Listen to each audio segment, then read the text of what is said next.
Hello, lovely friend. I am Dr. Mary Barson. And I'm Dr. Lucy Burns. We are doctors and weight management and metabolic health experts. And this is the Real Health and Weight Loss Podcast.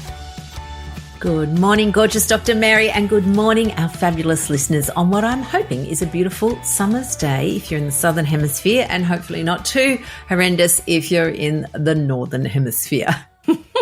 Yes, indeed. It's pretty sunny around here, I have to say. I am enjoying the beach. I've been going to the beach a lot with my kids and swimming in the cold Bass Strait because it's always cold here, but it's refreshingly cold, and wetsuits are good for you because it's good sun protection as well. How are you, Dr. Lucy? Oh, yeah, I'm fabulous. I have just been away connecting with some of my, the family friends, the friends that are like family. Every year we go, in fact, near you, to our gorgeous friends who have a farm, and we go in our caravan and spend some quality time with a couple of families. So, yeah, my cup is full. Yes, it's good. It's good. I have to say, but going to the beach with my stumpy toddler and my long, elegant 10-year-old definitely fills my cup. So I'm pleased that both our cups overfloweth right now. That's really, really lovely. Yes. Our collective cups are full. It's good. It's good. Yes. Absolutely. So I thought this week we would just, return to a bit of basics for our newer listeners. We're up to episode lots. And 180 something. Yeah. So not everyone has gone back to the start. So I thought we'd just really have a little dive into the basics of what constitutes good health and why, I guess, we come up with some of our recommendations in order to improve or transform the quality, just to use a few of our words, of our health. I love this. Basics. At the most basic level, it's not the only recommendation we have. It's not the only pillar of real life medicine and how you and I love to empower people to reclaim their health and to lose weight healthily. But it is an extremely important pillar, and it's food. How we nourish our bodies with the delicious food that we choose is pivotal to everything. And how we choose to nourish our bodies is with real food, and is so important. And when you know how to choose real food, what real food is, and when you learn the mindset skills to be able to make real food easy and sustainable for you, then your health can turn around and your weight can turn around, quite quickly and easily, in a way that, it just doesn't go back again. So we wanted to go back to basics and talk about what real food is and why we recommend it, and dive into the nitty-gritty and the science a bit. So for some of you, this will be revision, but I reckon there'll still be some lovely pearls in there. And for others among you, for our new friends, this will be absolutely perfect as we all transform more in 2024. So beautiful, Lucy. Do you want to start us off? Yeah. So I guess I'd just like to set the scene around, the health of particularly Australians, but similar cultures, has taken a nosedive really in the last 30 to 40 years. The younger generation is unlikely to outlive the older generation, which is a frightening fact, that because up until now, our lifespan has incrementally increased, as in each generation has lived longer than the generation beforehand. And we're now faced with this situation where people, particularly around their, 40s, 50s, 60s, are developing diseases, what we call chronic diseases, so long diseases. So chronic just means long, not severe necessarily, but long diseases. And these are things like high blood pressure, high cholesterol, high blood sugars, pre-diabetes, type 2 diabetes, fatty liver disease, but also includes autoimmune conditions, which are also on the rise. And so we have to think, well, what's happened? You know, in the past, modern medicine has done things like invent antibiotics, which have been phenomenal for increasing lifespan. We are inventing medications faster than ever before. We are prescribing more than ever before. And yet the life and even more importantly, the health span of our population is decreasing. So that's, I guess, just to set the scene that these days people in their 60s and 70s are on, you know, what we call polypharmacy, on multiple medications. And in fact, lots of people are on several medications that are multiple medications in one pill. So that's even when you actually, you know, it may not be the number of tablets you take, but the number of medications. So we call it polypharmacy, and that in itself is problematic. So what we're wanting to do is go, well, what has changed? What's changed in our world for this to happen?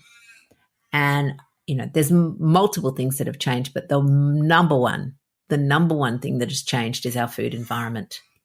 Mm. And this might sound all, you know, doom and gloom and head for the hills, but it isn't, because you can reclaim the power here.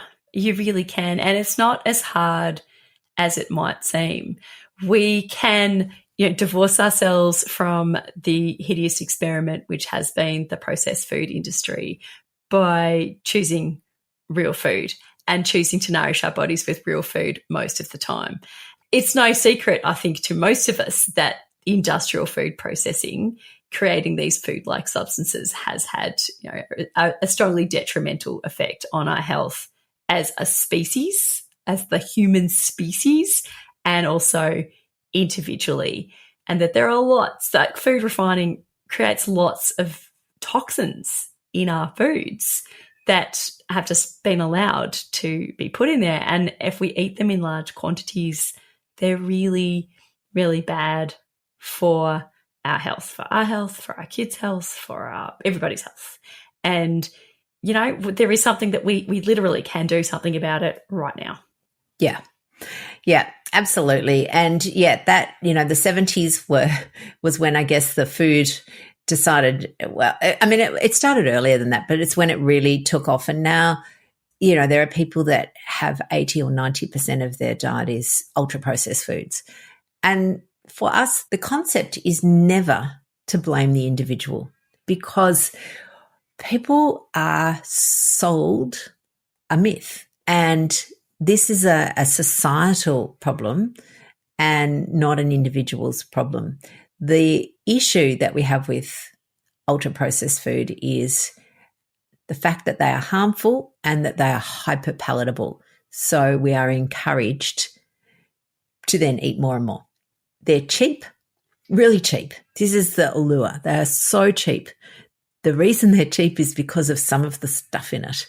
So I understand that for people, again, it's hard. I'm not saying it's easy to always eat real food, but there's a couple of things that happen when you are able to eat real food. You will find that the amount of food that you eat decreases. And that in itself can be a cost-saving measure.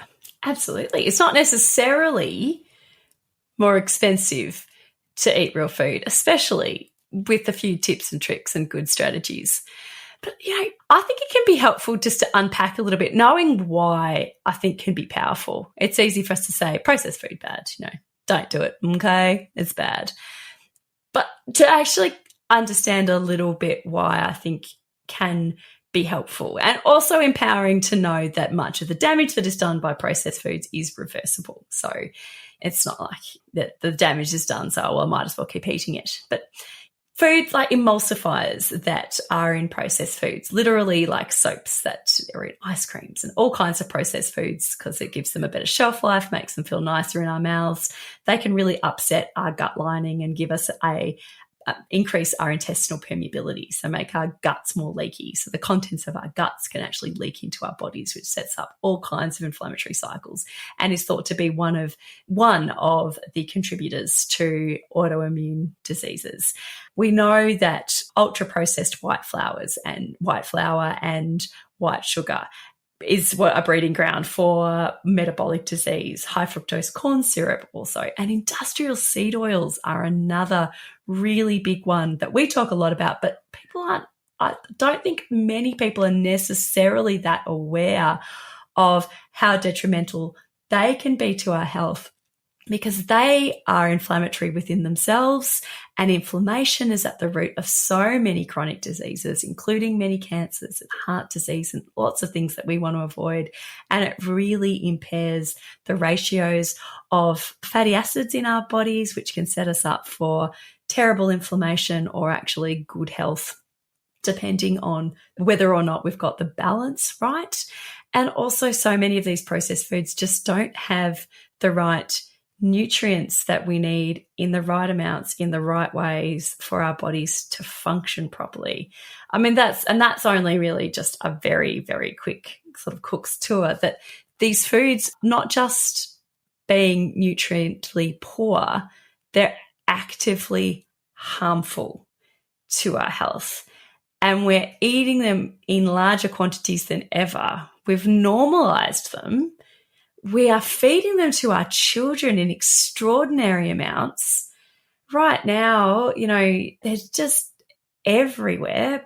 We've just had Christmas and New Year, and I have been totally unable to shield my children from the onslaught of processed foods that's been, everywhere outside of the home environment. And towards the end of school in particular, my daughter had a stomach ache every day before school, not because she was sick, but just because of parties and breakups and everything. She was just eating all of these chips and chocolates, and she was inflamed, and she was like in pain from processed food.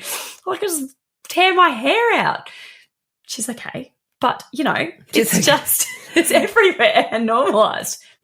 And the tricky thing is that there's even everyday, what people call everyday foods that are in this category as well. So I think, one of the biggest things that's probably changed is bread, the way bread is produced. I remember growing up and, bread lasted a day. You got day-old bread if you wanted it for toast. These days, bread lasts 12 days. Like, what's going on there? I went to, back in the days when I used to bake, and before I really understood about insulin resistance, I went to buy what I thought was wholemeal flour. And I got it, and I realised what it is. It's just processed white flour with a bit of bran added back in. So it's not like it's any less processed than white flour. Brown flour is just white flour with the bran put back in. It's not the same as a proper old-fashioned, back in the 60s, wholemeal flour, which would have included, much more of the wheat germ and the whatever else it's called in the wheat hoo-ha. And it's really hard to get bread without seed oils in it as well. Like, I have not been in the supermarket. I can't find bread on the occasions that I want to buy bread for whatever reason. I can't find it. I have to go to the local bakery, some artisanal bakery that, has their stone ground bread, and that's the only people that will sell me bread without seed oils in it. So, that aspect of things is a bit tricky. But I have said that it can be easy to eat real food, and it certainly can be, even if it's not easy to find packaged bread without seed oils. So we've talked about why processed foods are bad, and why eating less of them is good, and why it's something that you definitely want to do. But what is real food? This is my definition. When my kids open up the cupboard or the fridge and they go, "There's nothing in here to eat," my fridge is full of food. So real food is like the ingredients. What they're looking for is something that's actually already, put together. And this is an interesting thing to notice, because I remember there was a cookbook craze going around, I don't know, 10, 15 years ago, called the 4 Ingredients Recipe Books or something. And it was recipes that you could make with 4 things. It should have been called the 4 Things Cookbook, because it wasn't ingredients. The ingredients were often processed things. So they would include, this particular brand of biscuits, mix it with this margarine and add this amount of flour and something else. And then you went into the biscuits and it had 72 ingredients in it. So it was never the 4 ingredients. It was the 4 things. So real food is like the ingredients. So it really is as close to nature as possible. Now, the interesting thing is that a lot of good food still has some processing, but it's the ultra processing of food that is the problem. So, for example, cheese, again, there's no cheese tree or a cheese. You can't just go pick some cheese out of the ground. It has to be, created. So there is some processing, but it's very simple processing, and it's not that many steps compared to, a frozen lasagna, for example, which will have, when you look at the ingredients list, you kind of, and again, I used to do this all the time because I didn't know. I would buy frozen lasagnas or pre-made lasagnas at the supermarkets thinking, oh, well, it's just food. And then when you look at the list of ingredients, you realize that it's got lots of things, emulsifiers, much higher levels of sugar, much higher levels of salt. And whilst we're not opposed to salt at Real Life Medicine, if you're eating low carb, if you're not eating low carb, then extra salt is not that helpful for you. But yeah, then preservatives. So that again, a pre-made lasagna will last 3 weeks, whereas if you make lasagna at home, it doesn't last 3 weeks. That's right. Yes. I like as close as possible to its natural state. That's real food.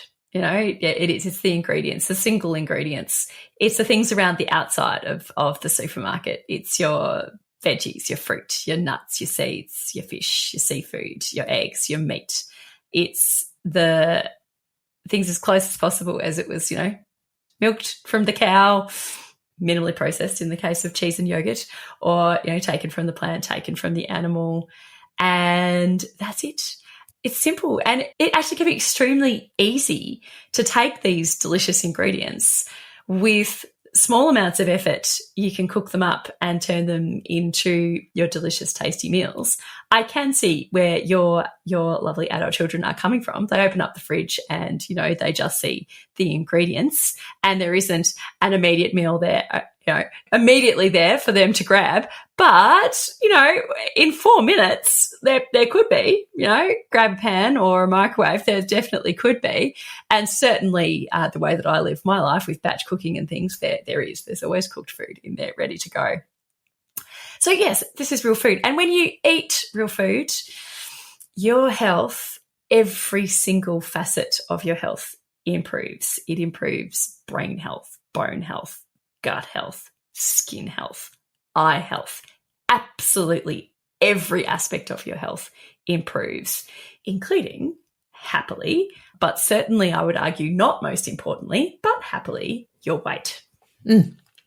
Yeah, absolutely. It improves your metabolic health and your mental health, mood and food intrinsically linked as well.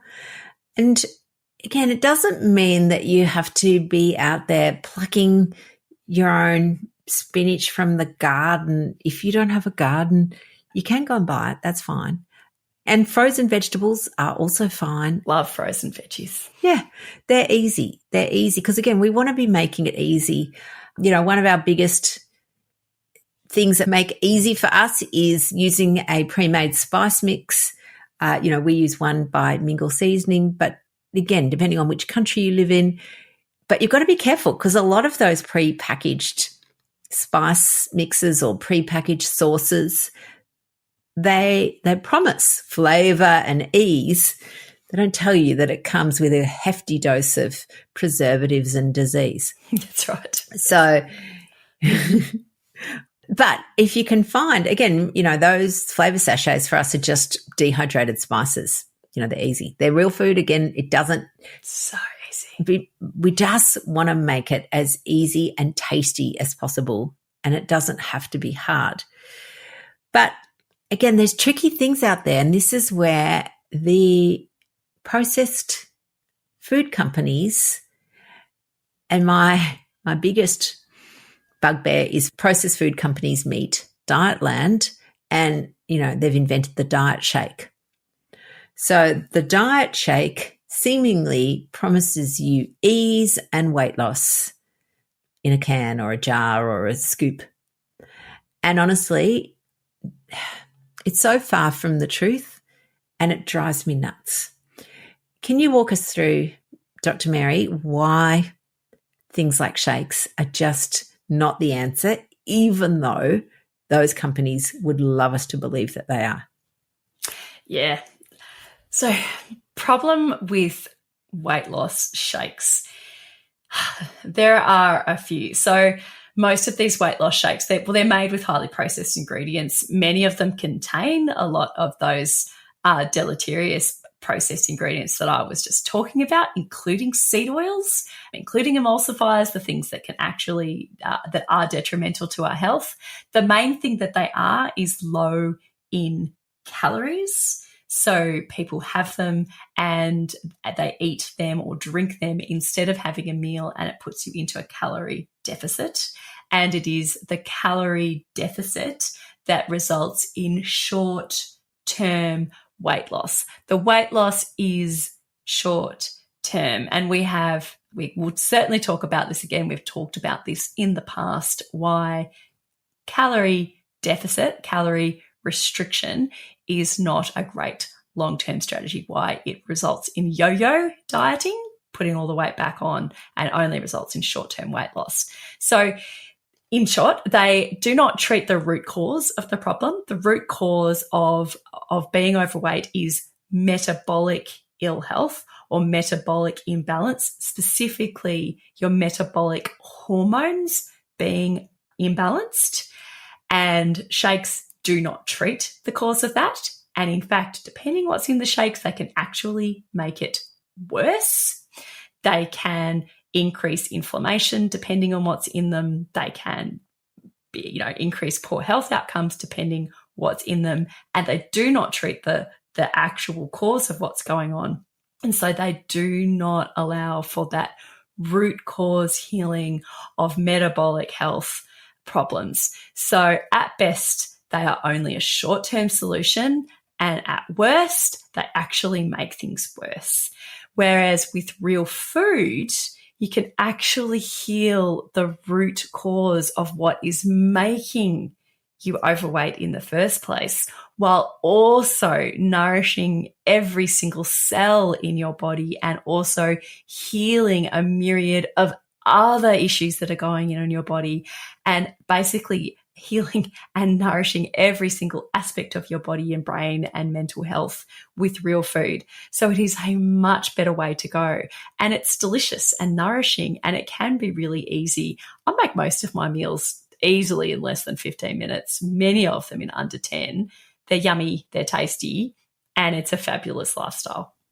Yeah, I think once you get, again, it's unlearning a lot of things. We've learned, we've been conditioned, we've been advertised to, we've been marketed to. When we unlearn some of those thought processes, then eating real food becomes easy. The trick that processed food companies play on us is convenience. Like, that's their selling point. Eat this, it's convenient, it's quick, it's easy. And, humans, why wouldn't we go for that? I mean, really, if you've got a choice, do something that's hard or do something that's easy, we're going to do something that's easy.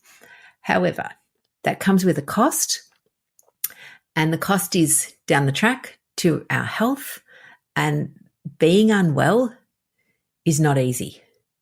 Being unwell is really hard. It's time consuming. It's really expensive. And what it does is it steals the joy of your life in your later years. So for people that have worked hard all their life, They're ready to retire, they're ready to travel around the country, they're ready to play with grandchildren, and then they're just taking 16 pills and spending half the time going to doctors and getting, all sorts of things. It's just, it blows my mind. Again, not at an individual level, but at a societal level, that we allow this to happen, because it's wrong. It's actually wrong for our society to have this, to steal the health of our older Australians. Yes. That's my rant. And real food, it's delicious. It's satisfying. It's the most powerful medicine out there for good. And honestly, I know I keep saying it, but it really is easy when you know how. Lucy, tell us your most recent real food meal, easy real food meal that you've made. Oh, last night. So again, last night, this was not fancy, and it's not, I went to my fridge there was not much in it. I have a meat subscription, so there's always some protein. And it just arrives, because I'm trying to make it easy. If any barriers that come in, so the meat was in there, it's arrived, it's in a vacuum pack. So I have a look, I go, I've got a protein. I haven't got any veggies. I've got none. Ooh, that's a bit lame. Open the freezer. There's some mixed veggies. How do I make them a bit tastier? Because honestly, microwaved vegetables are not very nice. Well, I don't think. So the key for me is you don't overcook them. Cook them without a lid on, so that if there's any frozen-y, watery bits in there, that gets sort of, steamed off, because nobody wants soggy veggies. I added a little bit of salt and about 3 slices of cheese in it. And basically I made like a cheesy vegetable mush that was bloomin' delicious with some lamb chops done in the air fryer. So that all took, 11 minutes. Amazing. That sounds great. Last night I made a chicken curry. So I made a green Thai chicken curry. It was pretty quick. I had some chopped frozen onions in the freezer. Love that. Some little jar of minced garlic, because I love garlic. That was all ready to go. That was quick and easy. I very quickly chopped up a broccoli and a zucchini, snipped my chicken breast with kitchen scissors, a packet of, again, we're talking about mingle seasoning. It is just very handy, green curry mingle seasoning, and a can of coconut milk. And I felt like it needed a little bit of sweetness, so I put a little bit of monk fruit extract in there, Lakanto, brown sugar, monk fruit, and a bit of salt and some lemon juice. Amazing. And just had it simmering for a while. So in terms of like how much I just bunked it all in there at once. Didn't bother browning the meat and stuff because, I'm busy. I had a toddler running around trying to eat Christmas decorations while I was doing that. And honestly, you don't need to. Nah. Yeah, you don't need to. Yeah, as would have made it slightly better maybe, or not even, I don't know.